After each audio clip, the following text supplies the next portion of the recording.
What's going on, guys? Your host, your boy, George Mackay, back in studio, pre-recorded today on location at my home away from home, Battle Arts Academy. And I'm sitting down with somebody pretty special. I'm sitting down with the current, reigning, defending Battle Arts Women's Champion. And if you guys have followed my socials, I've already tagged her in a few posts. I've seen her in a few matches. She's absolutely a fantastic up-and-coming talent. So there's no better time than just introduce first and last name. Please welcome to Straight Talk Wrestling, Amy Crimson. What's up, my dear? What's up? So this is my first time being on Straight Talk Wrestling. I heard a lot about it. I've seen some of my fellow students actually be on here. It's actually an amazing opportunity.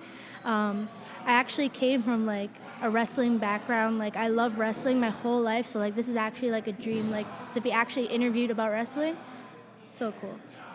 Wow, that's a big build-up on my end of things. I got to live up to this reputation that apparently I've gained. So that's pretty cool. Well, I appreciate the shout back. I love that. So we're actually, when this drops, it'll be about 3 or 4 weeks from the day that we record and sit down with this. But so we're in the midst of a couple of things. We'll probably get into those things if we need to within the world dynamic and stuff like that. But let's have some fun with the start of the interview. So one of my first questions I always ask is my standard go-to. I like to call it the defining moment. It's that moment when you remember falling in love with wrestling. So that's a tough one because since I was 8 years old, I love wrestling. I'm actually 21 right now, so I'm not so old, but I was 8 years old. I think around maybe the same age around your daughter was when I first started watching wrestling. The defining moment was when I watched Eddie Guerrero defeat Brock Lesnar for the WWE Championship. I was watching it actually with my uncle and my dad and my brother at the time. And just the fact that he was just an underdog and he won and no one believed in him, that was the moment where I was yep, this is what I'm gonna do. And even Lita's moment when she won, that was an underdog moment. And that was the time where I'm okay, this is what I really want to do. And that's when I was that's it. That's all I want to do for the rest of my life. That's it. It's pretty cool when you're 8 years old to know exactly what you want to do with the rest of your life. So you're 8 years old, you have these defining moments. You fell in love with wrestling the way most of us do, the underdog story, the coming from behind, nobody believing him, back against the wall. Yeah. I mean, you're talking Eddie Guerrero, 5'8", 5'9", maybe, against 6'3" Brock Lesnar, probably 100 pounds different in weight for sure. Yeah. And I mean, one's a beast who now only works part-time. And the other one is, wrestling in the clouds. Mm-hmm. So it's a pretty remarkable memory, and that's a great moment in time. That's actually a great match. It's funny you mentioned that, because I actually was skimming through the network, which is the only good thing about WWE these days. And I actually landed on that WrestleMania. Landed on that pay-per-view and watched that match. I had completely forgotten about that. I remember Eddie winning the title, but I completely forgot about that match. And going back, and I'm sitting there, I'm like, oh yeah, they did fight. And this is when Brock Lesnar actually had talent, and he did more than 3 moves. Very exciting time period in wrestling. Just even the promo going into it, with the passion and everything, it made me realize that this is somebody who loves wrestling, who's actually passionate about it, who's not in it for the business, who's not in it for the money, it's not in it for the fame, he's just in it for wrestling and to entertain each and every one of them. And that's why I was hooked on it, because that's all I ever wanted to do. Even when I was a little kid with my brother, I would wrestle on the on everything, just wrestle, cross body him off my bed frame, we'd be on the porch when it's we live in Canada, so there's snow banks, so we'd cross body frog splash each other off our porch into a snow bank. It was always the dream. So and even being a girl and people wondering oh, why do you choose wrestling? You could do so many things. This is all I ever wanted to do. People were oh, you could be a model, you could be a dentist, you could be a nurse, but people don't understand the love and passion that I have for wrestling. It's always been in my life, and I feel it's always going to be a part of my life, no matter what. I think it's the people that don't understand it are the people that don't love the business like we do. Yeah. I mean, I love it just as much as you do. I've been a fan, and now I'm delivering it to the second generation of my family, my 10-year-old and my 4-year-old. My 4-year-old is a huge fan of Brock Lesnar. When he walks out, she just sits there and stops whatever she's doing and stares at the TV. She doesn't get the fine tune of everything yet, but she will. But you mentioned, the background, your love with your dad and your brother and stuff like that. So I want to be a fly on the wall for a conversation for a second. When you were a little bit older, because when you're 8, jobs change all the time. Yeah. When I was 8, I wanted to be every character that the wrestlers were. So when Duke the Dunkster Drosy came out, I wanted to be a garbage man for a very long time. I also wanted to be a model like Rick Martel, but I don't have the physical features of, say, a Rick Martel. So when you were a little bit older and you still had that passion, you still wanted to go full force with this, when you sat down with Dad and you said, listen, this is what I'm really passionate about, this is what I want to do, what was the reaction from Dad on that point? So it was mostly just my mom and my dad at that point. They weren't really sure whether or not it was just a phase. Because when you're 8 years old, you're like, I want to do wrestling. They'll be like, okay, it's a phase. You're going to grow out of it. You're going to realize, okay, maybe it's not what I want to do. But at the time, for women in the WWE, they weren't really, when I was growing up, they weren't really satisfied as like competitors. They were mostly as a sexual aspect. So going in there, my parents were like, okay, maybe this isn't the career choice for you. You're going to be used as a sex object, not really as what we want you to be. You know what I mean? We raised you to be bigger than what you are, not like be anyone's like saying, or like to be basically known as like just like a sexual aspect or like looks or anything. But what happened was that I did soccer my whole life. So I was always athletic, so that wasn't the issue. They thought I was going to do something more in that aspect. But when finally the women's revolution came, they were like, okay. And I told them, I sat them down. I graduated high school in like 2016. I was old enough to finally do wrestling school. And I told them, I'm like, listen, I could pay for college, but college isn't what I want to do. I want to do wrestling. So I would rather put my passion, my time into wrestling and going to a wrestling school and actually making it than to just waste my time in a college and maybe get picked for one job opportunity. I don't want to live the rest of my life not knowing what I could have been. So I wanted to know, okay, this is what I'm going to do. And then after I told them like specifically what I wanted to do, they more realized that it's like, okay, she's actually wanting to do this and she's going to go full force into it instead of just maybe she might be a year or two, because I've been doing this for 2 years. So I started when I was 19. I'm 21 now, turning 22. So when they finally realized, they're like my number one supporters. They come to every single show. Like if it's out of town, they try to make it as much as possible. But they've been to every single show and they support me. Like we'll be in a local grocery store and be like, my daughter's a wrestler. She's actually the champion for Battle Arts. And like, it's just amazing to have like parents that are so supportive, because sometimes in this industry, you don't get parents that are supportive. They say, oh, you want to do this? Okay, well, you go do you, but we don't support you. So it's amazing to have like number one supporters like that. Absolutely. And you know what? Being a Battle Arts champion, I sat down with the tag team champions, Joe and Mike, a couple weeks ago, and it was Mike that touched on it the best. He said, being a Battle Arts champion isn't a joke. It's well known. You search up, there's only 4 titles here in the whole company. Yeah. You know, and that's a big deal. When you're donning gold, that's a big deal. And happy 2-year anniversary to you. Also happy graduation from 2 years ago when I graduated 14 years. You're senior, so you're making me feel really, really old right now. I'm only turning 22. I'm turning 37. Yeah. Right? It's a heartbreaking moment for me because I'm 3 years away from 40. Okay? You still got your whole life in front of you, so there's nothing wrong with that. But you know what? That's great that you have the family support system. That's a huge part of it all, to actually have somebody have your back. And I've seen your dad at shows. You've seen your dad. He gets right in there. He gets involved with everything. And that's the type of fan that you love to see. You see somebody, and you see his passion through you and your passion through him. It's transcendent through the generations. So let's talk about the Revolution for a second, because this is actually a very exciting time to get involved. And the fact that you use that to hook them in and say, listen, things are changing. We're not doing bra and panty matches. We're not doing swimsuit competitions. We're not wrestling around in mud or jello. We're actually going to go out there and change things and change people's minds. But you still have some fans that are very, very old school in their mentality, blinders on. You also have those sexist fans that don't believe women can do jack shit. I have 2 daughters. So as far as I'm concerned, women can be anything they want. And I find the women's matches a lot more entertaining, because the women, they have so much more to prove still, that I feel that they go out there with that extra chip still on their shoulder. Would you agree with me in that aspect? Honestly, I feel like we're women in a men's industry. We're always going to have that no matter how hard we bust our asses to work. Honestly, all I feel like is we don't have to prove anything for our success. It's already shown. We have women like Charlotte. We have women like Becky Lynch. We have women like Carmella, Naomi. All these women have fought through so much to build a platform for us. We have Trish Stratus. We have Lita. Honestly, these are all my inspirations to get to where I need to be, and I just want to be at the same level as them. Honestly, I feel like it doesn't matter what anyone says about the women, because on time and time again, we prove each and every single time we get on in that ring, it gets better and better and better, and that we don't need to have penny matches. We don't need to have jello matches to prove why we deserve to be in a wrestling ring. We deserve to be in a wrestling ring because we bust our ass, just like the men. Sometimes we even bust our ass even more than the men sometimes. You see sometimes girls are going through so much nowadays. Like they even did things where in Iran, where these were the first women to actually wrestle in front of a crowd because we didn't have that before. We have so many things that are going on that are proving to all these sexist fans that you don't need to be a man in this industry. Like, I hate wearing makeup when I wrestle because I don't want to show little girls, like your daughter or anyone, that you have to wear makeup to be beautiful. I feel like you should just be happy in your own skin, and that's what I want to do as a champion. That's what I want to do as a wrestler. I just want to promote just me, being me. Because it's not a character that I put out.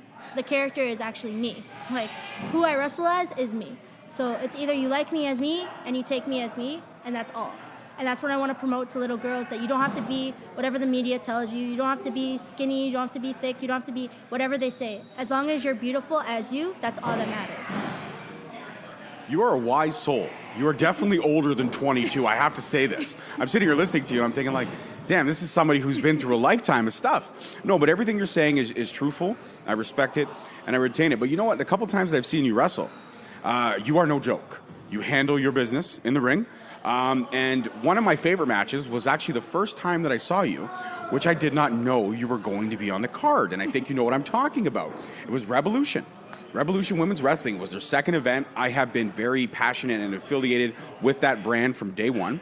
And here you are stepping into a ring with Casey Spinelli, legend, Indy legend, Impact legend, Rebel, legend, Sienna, at the time, NWA Women's Champion. And then, again, no slouch on your own behalf. You rocking Battle Arts Gold. You're the Battle Arts Women's Champion. But when you're sitting in there, 21 turning 22 years of age, and you are looking at who you're in the ring with, the fan in you must have taken over a little bit. I mean, you want to handle your business, you want to be professional, but at the end of the day, we're all fans first. So talk me through that match, that moment, that day. Talk me through that day. Honestly, if we're going to be real here, I was honestly going to shit my pants. Like, I'm the youngest going in there, so like, okay, imagine you're 21 years old and you go into the locker room and you're put in this, mind you, this is my first main event. I've never main evented anything before. So that was actually my first indie show. So I had a lot on my plate. So like I was scared shitless. Like I felt like honestly I was going to shit my pants. And the first thing I did was my mistake. I didn't even introduce my wrestling name. I introduced by my real name. So that was a mistake off the bat because then I was like freaking out because I'm like, oh no, I messed up because I didn't even say my wrestling name. I said my real name. So I was like, oh no, they're going to forget my name. But like the thing is that they were nice women. It was actually the greatest experience I had. Like now, like when I go into the ring, I'm actually more confident because like I'm like, shit, I overcome something. I main evented with all these veterans that have made it like high compared to me. Like considered to them, I'm a nobody. And like it was just an amazing opportunity. It was great. They were so nice. They were so understanding. They worked with whatever they were given, and it was just amazing. And I think it was the greatest experience I've had out of wrestling, like one of them. So it was just. And now this is number 2 because you're sitting down with the host. Well, obviously, but as a young girl, like it was just like they took me under their wing. They gave me so much advice that I'm gonna take on like throughout my career, and it's just like it was such a memorable moment because I just took so many things from that match. Mind you, there were some things that I could have done better that I look back on, but mind you, in the position that I was given, at the age that I am, not a lot of people are giving that opportunity, so I tried to rise to the occasion as much as possible. And after that opportunity, it like made my career spike a little bit, where like people noticed who I was, which was amazing because like this is all I ever wanted to do. Like again, getting into the ring with like all these vets, it brought me back to like my childhood where I'm like, oh my god, like maybe this could make it. Like this is make or break moment, so don't fuck it up. And that's how I did it, and I tried to be as serious as possible. But yeah, the little fan in me was like, yeah, I'm invented. Yeah, this is sick. The fan in me was very excited for you, like both of us, because as I know the promoter Chris very well, and I found out about the last minute change before anybody else, because I have connections. And he told me, he's like, we got the Battle Arts champion. At the time, I had not been to a Battle Arts show. I had tapped into the roster a little bit, but I hadn't been there. And at no fault of any own, it's just scheduling conflicts. There are just so many great events. It's really hard to pick and choose where you want to plant your flag on any given day. And sit there and go, I got this and I got that, and it was hard.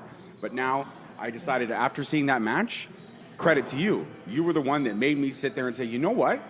I got to step in. I got to see what Santino Morella's doing. I always rep Battle Arts as often as I can. I'm always like, I'm always here at Battle Arts. I'm always talking about the great students in the facility. But seeing you that night, you made me want to check out the pro platform. You made me want to come and see the house shows, the Rising Star shows, so I could see the future, because the future is very bright.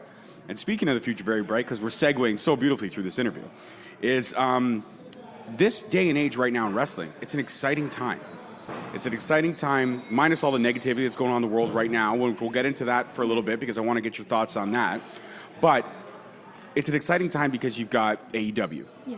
You've got Ring of Honor. Mm-hmm. You've got Impact. You've got New Japan. You've got all these fantastic indie promotions as well, doing their thing, kicking asses. I mean, to be a wrestling fan and to be a wrestler in this day and age right now, it's amazing. It's a steady stream of work with also a steady stream of platforms that you can eventually get to.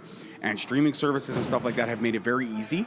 Even for dark matches now, you can go on a streaming service and you can watch the dark matches. So even if you're not seen, you're still seen. So in terms of that, especially now we're way past the revolution, we're way past the evolution. This is really the only sport, and I've interviewed a lot of great female talent where they have all said, the only sport where a woman can make just as much as a man. You can be paid equally as well for putting your time in. It's not like the WNBA. It's not like women's baseball. It's not like women's soccer. You actually have a chance to make a decent living here and support yourself and your eventual family down the line. But in terms of all this great percolation that's out there, I mean, to be only 22 years of age, you haven't reached your potential or your peak. That's light years away. Yeah. With all these great opportunities that are staring you in the front and knowing how hard you have to work and already seeing your work ethic, like I said, you're an old soul, wise beyond your years. What is it? I mean, obviously, being with Santino, having Santino as your coach, the connection to WWE is there. But if we could speak freely for a second, not to insult the WWE product, compared to what everybody else is doing, the WWE product, just basically, in my opinion, being a fan for as long as I have been, it's still in that PG era. And we're past that, because you got to remember, the fans that were fans in attitude like myself, obviously the PG era was good when I had children. Mm-hmm. But now those children are growing up. My 6-year-old, when she was into the PG era, was fine, but now she's 10. She's double digits. She's going to want something a little bit more edgy. I'm not saying go back to the attitude era, but we want something like AEW. We want something where it's a little bit stronger. Would you agree with that, or would you say the WWE product is still something that you yourself as a fan, when you get your downtime, you enjoy that product? Honestly, I feel like it doesn't matter if it's PG or it doesn't matter about the rating. Like, honestly, I just love wrestling for wrestling. Just alongside, like, I've always loved wrestling. And wrestling's always going to be in my life, regardless of if it's PG or not, depending on if I grow out of it or not. It's just something that I had as, like, basically something I had in my pocket. So, like, when I was growing up, like, I wasn't always the thinnest. I was always the fat kid that everyone made fun of. And when I said, I wanted to be a professional wrestler, they're like, you need to be an athlete for that. You can't be fat. So it's like, it's something that always made me feel comfortable. It's always something that I went back to. No matter what was going on in my life, no matter how much I had to go through when people told me, you can't make it, or whatever, or you're not going to be able to do this, it was always something I could go home, turn on my TV, and be like WWE, and it would be something that makes me happy. So it's always a comfort zone for me. So whenever I'm feeling down or sad, or I feel like maybe I'm not working hard enough, or maybe I'm just not the best ability I could be, I always go back to watching wrestling. It doesn't matter what the product is. It doesn't matter what it is. I always just tune in and I watch it. So basically I use it as reference. I use it for knowledge. I always watch it to basically better myself. So it doesn't matter what kind of product it is. I'm always watching it to basically gain more knowledge so I can be the best I could be. Again, an answer of a wise soul. Are you sure you're not 80? Are you sure you're? I'm gonna have to check your driver's license when we get off the air. I don't know if it's 22. She looks 22, but I don't know. Just there's definitely a very, very mature woman in front of me, and it's great to have the conversation with you about that. But let's talk about something a little bit more serious for a second. We have this pandemic going on in the world, and like I said, this episode will drop a month from now, so who knows where we'll be in that time. But right now, as it stands, the world is changing. NHL earlier this week, they announced done, season over. NBA was the day before them announced season over. Then you've got WWE. Yesterday, in fact, they had a empty arena performance center show. A couple days before that, NXT was the same thing. Now AEW is suspended touring all around the states, and they're just staying in Jacksonville, Florida. I don't know if it's going to be house shows or if it's going to be empty arenas. I'm not sure how they're going to do that.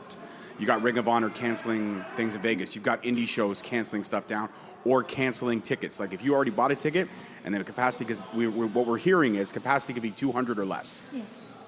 Anything over 200, it tends to be a risk. Where they came up with that number, I don't know. I'm not the National Health Organization, so I'm not sure, or the CDC. I'm not sure how it's going. One thing the media is telling us is that there's 150,000 plus cases in the world. Canada just hit over 200. Ontario itself, where we are, is over 100 now on its own. What they're not telling you is that 80,000 cases of these 150 cases have already been cured. That's a number they're leaving out. Why? Because that doesn't make news. You want to make people scared. You mentioned shitting your pants earlier. It's a good thing that was a month ago, because if it was now, you wouldn't be able to find toilet paper anywhere in the world. So with all this stuff going on, and you just mentioned me before we went on the air, you had a lot of indie bookings coming up. Now they've been canceled. Well, I don't know if they're canceled. Well, you don't know if they're canceled. Sorry. You mentioned that with the way things are happening, there's a good chance that some of these bookings may be pushed aside or rescheduled. As somebody who uses this as a primary source of income right now, what are your thoughts on everything that's going on in the world? Well, honestly, right now, I work 2 jobs. So I actually work at Battle Arts Academy and Harvey's. Plug for Harvey's. Oh, the original bacon cheeseburger is the shit. So elbow to elbow. We're doing the elbow to elbow right now. We'll do the foot to foot after we get off the air. But so, like, my thing is that there's always a pandemic every, 20 years. There's always something that's going to basically kill us all. The thing is that you can't be scared. You have to basically do the regular. Like before the pandemic, we all should have been washing our hands and we all should have been hygienic regardless. We shouldn't have just been hygienic now because we don't want to catch disease. Honestly, it's a serious matter and there's no joking. I know there's memes on Facebook and everything that lightens the mood, but at the same time, it's always a serious thing because we don't know. It's affecting it could affect our grandparents. It can affect all the older people that are close to us in life and all the people that do have heart problems, have asthma and everything. So it's not, you can't make a light of it. And I know sometimes people joke about things and there's always jokes about why all these things happen and everything. And there's conspiracy theories about it, on why there's the COVID virus, why there's not the COVID virus, that there's population control. Honestly, all you have to do is wash your hands, be as hygienic as possible, just be smart with your options. If you know that you're sick, stay home. Honestly, if you know you're going to be in a public area, there's always a risk. I'm going to work, I'm here right now, there's a risk right now. I walk outside my door, it's in the air, I'm going to get, there's always a risk. So it's you just have to not live in fear. You have to basically live your daily life, but be cautious with it. That's the best way I think you could look at any kind of these situations. And you know what, you're right. We should have been, if you weren't being hygienic before this, then you were just being an idiot. Because at the end of the day, it is cold and flu season. Stuff like that happens all the time. The way I look at this and the way I'm chalking it up to my kids, because my kids are asking questions, they see that they're not stupid, they're not blind. Children are smarter than a lot of people give them credit for. I just tell them it's a very hyperactive flu, which it really essentially is. It affects your breathing, fever, all that kind of stuff. It starts off as a cold and it goes into something progressively worse. So anybody out there, I strongly urge, if you haven't got yourself tested but you think there may be something wrong, go get yourself tested, do the self-isolation. And for God's sakes, Cascade was on the news yesterday. They're not running out of toilet paper. They are producing mass amounts of more. So why the toilet paper thing happened, I don't understand. I mean, when I go to the grocery store, I go to the grocery store for food first. I mean, at the end of the day, you got a shower. You can handle your business any way you choose to. But where the toilet paper thing came from, what I honestly think, I look at it this way. Somebody was in the store, probably owned a restaurant, was buying a couple packs of toilet paper when all this thing was going on. Everybody saw that person buying that and was like, you know what? He's got 8 packs. I got to get 8 packs. And then the next thing you know, boom, toilet paper shortage. Honestly, I feel like it's just social media. Just everything goes back to social media. The government said that we're at risk, but we're not fully at risk. It didn't Justin Trudeau's like as calm as can be. He even talked to us about it, everything. So it's like people like going to stores. Like actually, I have a true story. I actually went yesterday with my mom and dad to the grocery store, and we actually had to wait in line just to enter the grocery store. And when I went there was no toilet paper, no bleach, no nothing. And it makes you realize that it's like you take the little things for granted because everyone's getting so cautious and scared. Yet a month ago, barely anyone was buying all these products. And you have to think about the old people. Like, why are you overbuying when there's older people that need these things because they're more at risk than you? It all talks about greed. Like, with my spirituality, I'm Christian. So it's like, in the Bible, it basically tells you, do not go or overspend or basically buy too many things because of greed. And the thing is that when a pandemic or a huge crisis comes, people forget about the little things. People forget about all the things that we're taught growing up. And the thing is that it becomes a very selfish motive instead of thinking about others. So it's like you have to think about it. Do I really need 16 packs of toilet paper, or does the people who are at risk need it more than I do? That's the thing. Or maybe just buy 1 pack or 2. Yeah. Like you normally would on a given day because you might want to stock up because there's a sale. I do it. If I see toilet paper at a good price, hey, I'll buy 2 packs. But at the end of the day, there's no need for you to get 16 or 18. And there's also no need to price gouge the public anyways. I mean, toilet paper usually is $5 to $6. Why it was $23.99 at Walmart yesterday, oh, I know why. Walmart's not stupid. So it's sad. One thing that a pandemic does do, it's a sad thing to say that it does do, but it does help stimulate the economy just a wee bit. So beyond all that, let's get back into wrestling for a second because we're past all that, the pandemic stuff. It is what it is. Let's get back to something great and special that you guys are doing tonight. Amidst all this, with everything happening, Battle Arts has decided to move forward with the Rising Stars show tonight. And I think that's great. I think it's a welcome distraction. It's a chance to get out because you know what? Hey, we were at home today. We were having a blast. I watched about 4 movies. We watched Birds of Prey, Harley Quinn, fantastic film. If you haven't seen it, check it out. Really hilarious in all the right areas. Very badass. Very badass. As a dad, it was proud to watch, show my kid what 4 women with baseball bats and chains could do. Very good film. Then we watched Star Wars, again, another very powerful female character. Watched a lot of powerful female characters today. And then now I'm sitting down with a powerful female champion. So all in all, it was a day filled with powerful females. I think it's been a good day so far. But what you guys are doing right now, going forward with the show, I think that shows class and strength amongst you guys. It shows unity in your locker room. It shows that you're all, you're willing to stand and say, listen, we still want to put on a show, even if it's to make people forget about something for 2 hours. That's something special because with everything that's happening right now, that's what sports really is. It's an escapism. It's a chance to go to a show and just watch art form, because that's what it is. Wrestling is an art form. Anybody that doesn't know that can kiss my ass. I've said it from episode 1. Now we're going to be at episode when this drops in the 30s. I've said it from day 1. It's an art form. Anybody that doesn't believe that, kiss my ass. So in terms of that, moving forward with from your coach down, saying, listen, we're going to plug through. We're going to go ahead and put this show on. What kind of morale does your locker room have? I just feel like we're just being more cautious about it. Like, if you don't feel good, stay home. The thing is that we just want to promote happiness at this time. Like, we just want to get people out of their houses and be like, listen, you don't have to be scared. We're just all here. We all support it. We all know that it's like a huge issue, but we're not going to let us stop from doing things that we love. We love this. This is our passion. We want to put on a great show. We want to show them that this is what we do. This is what we are. We're for real. And we're a team and we're a family. And that's all that matters. Because family comes with unity. And when we're all a unit together, we're all just a big happy family. And that's all that matters. So one thing that I love about the Indies, and it's very hard to do, like on a weekly episodic show, you can develop your storylines. In the Indies, it's a challenge. But one thing that Battle Arts does very, very well is develop rivalries, develop storylines. One of my favorite storylines going on the Indies right now is a lot of unfinished business between you, Bianca Carelli. It's a story that I've watched develop pretty much from inception. She doesn't believe you are the champion that you deserve. You don't deserve the title. And you guys have developed this story so well. Now tonight, you're not taking on Bianca. You're facing another opponent. But Bianca's in the building. Bianca's here. And it's great to see a storyline develop like this. It's a slow burner, and I think it's going to end very, very well. It's reached its peak. It's doing all the right things. What are your thoughts about that, about being able to develop a storyline in the Indies, which is something that's very hard to do? Honestly, I feel like it depends. Like, honestly, me and Bianca, we used to be best friends. We actually, like, last year went to Wonderland. So it's like, it's very sad to see, like, when you have a title, how much, like, everything could change. With this title, I've seen my real friends, and I've seen my fake friends, and I've seen the fake people that's been around. Honestly, the best thing is that all I know is that I don't need to cheat to win. She's hit me so many times with these things, and it's just like, it kind of hurts because I thought we were better than that. I thought the championship was gonna, like, mend all these women together to make a great unit, to make a great division.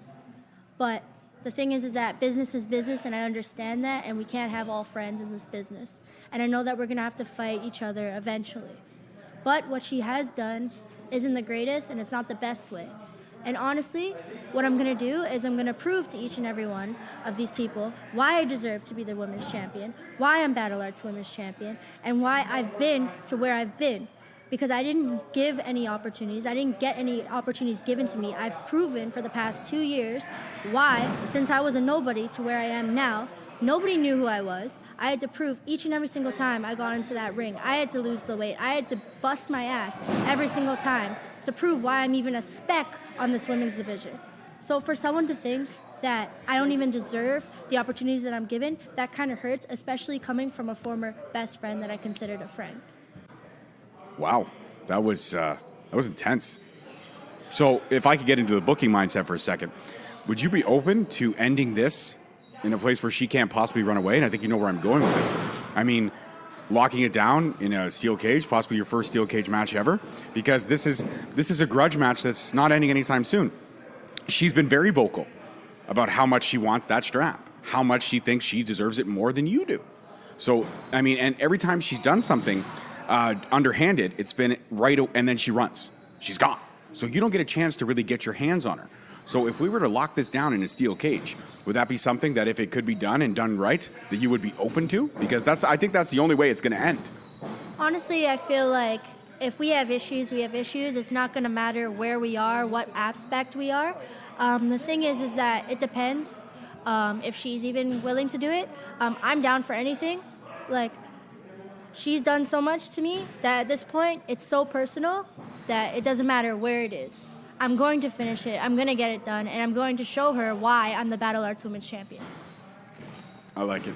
2 more questions, I think we'll wrap it up, because I know you got to get ready for tonight's show. Everybody's got a dream match. Everybody's got that one star they would love to get their hands on. Could be someone no longer here, like, you know, they've gone up above. Could be somebody that is retired. Could be somebody up and coming in the Indies. Could be somebody even on a main roster in any of the platforms that we discussed earlier on in the show. What is Amy Crimson's dream match? See, now that's a tough one. Because That's what I do here, though, Amy. I ask the tough questions, okay? I don't hold back any. I ask the tough questions. See, now that's a really tough one because, like, I love wrestling. So, but if I were to choose one, I would want to face Becky Lynch for her Raw Women's title. Becky Lynch, the man Becky Lynch, or Becky Lynch, you know, Sky Punk, whatever they used to call her before, was her gimmick, was the Sky Punk thing that she was doing when Steampunk. No, I'm talking about the man because I'm real. I'm the real deal. I'm Amy Crimson. No, the man. I want to face the man because my goal is to get signed within, I don't care. My goal is to get at least signed within 5 years. If I'm not signed within any company, then I know I ain't doing anything that I'm supposed to be doing. All right, so then I'm going to lay the gauntlet down now. When you're signed in 5 years before you hit the mainstream, you're going to come back on Straight Talk, and we're going to do this all again. We'll do this all again anytime you want, because now you are officially a member of the Straight Talk family. And that means that the doors are always open to you. So anytime you're bored on a Saturday night and you don't have anything going on, there's no bookings, maybe you're just relaxing, maybe you took that weekend off, and you're like, I want to talk wrestling, I'm going to call up George. You now have my number. We have contact, so anytime you want to come back on the show, I'd absolutely love to have you. Amazing. Like, the thing is that I'm great, and I'm honestly so appreciative of these opportunities because the thing is that you have to take any little opportunity that you have to take it, grasp it, and honestly, I'm willing to do anything I can to get to my dream. There's times where you think and you grasp and you realize maybe my dream's not going to be reality, but the more you work hard, the more you work at it, it's always going to be something. And the only time you don't think it's a dream or you don't think that it's going to be a reality is if you let yourself get that. And for this past 2 years, it's been amazing. I've never thought I would even reach this opportunity that I'm getting right now. Like, I've never thought that for the past 2 years, my hard work would actually pay off and that I would be in the position that I am. Obviously, this isn't the end goal that I want to be. Obviously, I want to strive for bigger and better things. But for now, I'm going to get my opportunities. I'm going to make the best of them and the most of them. And I'm going to use them to the best of my advantage. And one day, you're going to look at this podcast and you're going to be like, Amy Crimson. Now, she was a fighter, a striver, a competitor, a fighter, and she really knew how business was done and how she wanted to make it. I think that's true. Like I said, I've said it 3 times over in this thing. You're definitely wise above your years. Your age does not reflect your wisdom. And my final question was really, what would you tell any young and upcoming talent, like any person that's listening to this podcast that wants to get into this business? I mean, you're only 2 years in. You're still working your way up. But any piece of advice that you could pass on to them, that if they ever came up to you and said, "Hey, listen, what advice would you give me?" Anything you want to pass on to them? Honestly, I feel like sky's the limit at this point. This industry changes and everything happens for like a reason. If you feel like this is what you want, this is your passion, what you're meant to be, don't let anyone stop you from believing what you're meant to be. Listen, since I was here 2 years ago, and I was okay athletic, but I wasn't as athletic. As long as you're willing to make the sacrifices, as long as you're willing to basically work harder than everyone else, you're going to make your dream a reality. It takes hard work and dedication. And if you have all those things and you have a fire that's deep inside of you and you just want to make it and you want to become something, I would say do it. Don't let anyone stop you from doing it. Don't let yourself stop you from doing it. If you have a passion, just go and live out the dream, because it's better living out the dream than, say, 10 years from now or when I turn 40 and I lived my life. Was I really meant to be a wrestler, or did I just pass it? Because I don't want to live my life, or you don't want to live your life living always regretting what you could have done. I would rather live my life, try it out. If it doesn't work, it doesn't work. But at least I know I did it. That's all. Fantastic. Well, this interview's been, like I said, it's been an absolutely epic conversation. Thank you for joining me today. And like I did say, you are officially now a member of the Straight Talk family. Anytime you want to come back, you can. That's it for your host, your boy today, guys. Don't forget to tune in next week on all the socials. You can find out what next week's episode is, unless Amy thinks I should give him a hint. Should I give him a hint? For next week's episode, should I let them know who next week's guest might be? Honestly, I don't even know who the next guest is, but... You want to know? Well, yeah. Okay, well, I'm not going to tell you. You have to follow the socials just like they have to follow the socials. As always, guys, I'm your host. Thank you so much for listening. Peace, love, and wrestling. We'll see you next week. Peace. Thank you for listening. Tune in next week for another episode on Spreaker, Stitcher, Spotify, iTunes, Google Play, and iHeartRadio. Also follow us on Facebook at Straight Talk Wrestling, on Instagram at Straight Talk Wrestling, and on Twitter at _Straight Talk. And for all our merchandise, you can search us on ProWrestlingTees.com.